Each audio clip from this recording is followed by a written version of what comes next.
আসসালামু আলাইকুম। আজ আমরা দেখব ওয়েব পেজে কী করে ভিডিও দেখানো যায়। অর্থাৎ আজ আমরা ভিডিও ট্যাগ সম্পর্কে বিস্তারিতভাবে জানব। তো আমি অলরেডি ফোল্ডারের ভিতর একটা ভিডিও এনে রাখছি এবং index.html ফাইল ব্রাউজার এবং এডিটরে ওপেন করে রাখছি। এখন আমরা ব্রাউজারে একটা ভিডিও দেখাতে যাচ্ছি। তো ভিডিও দেখাতে গেলে যে ট্যাগটি ব্যবহার হয় সেটা হলো video tag. Video tag okay. Video ট্যাগের পরে আমাদের সোর্স লিখতে হয়। আমি একটা বিষয় আপনাদের বলে রাখি, ভিডিও দুইটাভাবে দেখানো যায়। আমি দুইভাবেই আপনাদের দেখাবো। তো সর্বপ্রথম ভিডিও লিখলাম, এরপরে সোর্স। আচ্ছা, সোর্সের ভিতর আমাদের কি করতে হবে, যেহেতু সেম ফোল্ডারে আছে সুতরাং শুধু ফাইলের নামটা দিয়ে দিলেই হয়ে যাবে। তো আমরা টম অ্যান্ড জেরি MP4 এটা অ্যাড করে দিলাম, দিয়ে আমাদের ভিডিও ট্যাগটা শেষ করে দিতে হবে।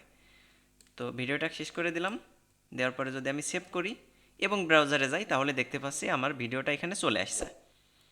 কিন্তু কথা হলো আমি এটা প্লে করব কি করে, অর্থাৎ আমার এখানে কোনো কন্ট্রোল নাই যেখান থেকে আমি প্লে করতে পারি বা আমি টেনে দিতে পারি ভিডিওটা।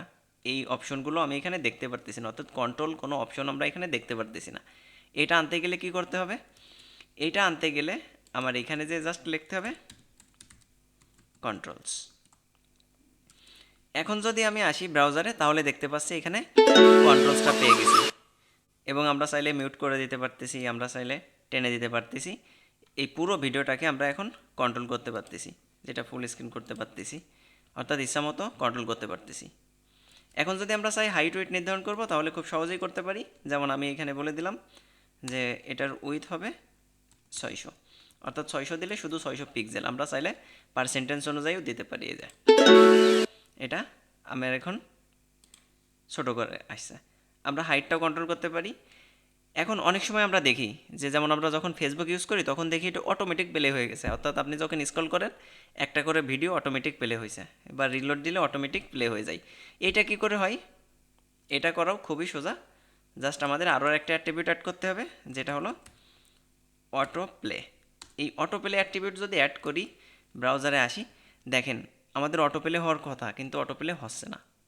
কারণ হলো গুগল ক্রোম ডিজ অ্যালাউ করে রাখছে, যদি আমরা অটো প্লে করি যেন আমরা এইটা মিউট থাকে, অর্থাৎ যদি মিউট থাকে তাহলে অটো প্লে হবে। কিন্তু কথা হলো আমি রিলোড দিলে তো মিউট থাকবে না, এই জন্য আমার এখানে এসে বলে দিতে হবে মিউটেড।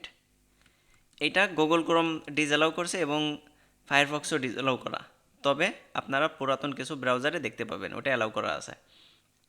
এখন দেখেন আমি রিলোড দিলেই এটা অটোমেটিক্যালি এই যে প্লে হয়ে যাচ্ছে। তারপর আমি আনমিউট করে দিতে পারতেছি, এরপর আমি ইচ্ছামতো আনমিউট করতে পারতেছি এবং চাইলে ইচ্ছামতো কন্ট্রোল করতে পারতেছি। একের অধিক যদি ভিডিও দেখাতে চান তাহলে কি করবেন, তাহলে জাস্ট এরকম করে আলাদা আলাদা ভিডিও ট্যাগ এনে দেবেন, আর এখানে সোর্স আলাদা আলাদা হলে হবে। যেহেতু আমার একটা ভিডিও আমি দুইবার দেখাচ্ছি, দেখেন আমি একটা ভিডিওরে দুইবারে যে আলাদা আলাদাভাবে দেখাচ্ছি। এখানে এক লাইনে তো আমরা ভিডিও এভাবে দেখাতেই পারি, কিন্তু HTML5 এখন আমাদের বলে যে আমরা যেন এই ভিডিও ট্যাগের সাথে যেন সোর্স ট্যাগ ব্যবহার করি। তো সেটা কি করে করব, চলেন আমরা এখন তাহলে এটা দেখি কি করে করা যায়। তো সর্বপ্রথম আমাদের যেটা করতে হবে, ভিডিও ট্যাগ শুরু করলাম এবং ভিডিও ট্যাগটা শেষ করে দিলাম। আর এর ভিতর আরও একটা ট্যাগ হবে, সেই ট্যাগের নাম হলো সোর্স, সোর্স ট্যাগ। আচ্ছা, সোর্সের সাথে হবে SRC, জাস্ট এতটুক।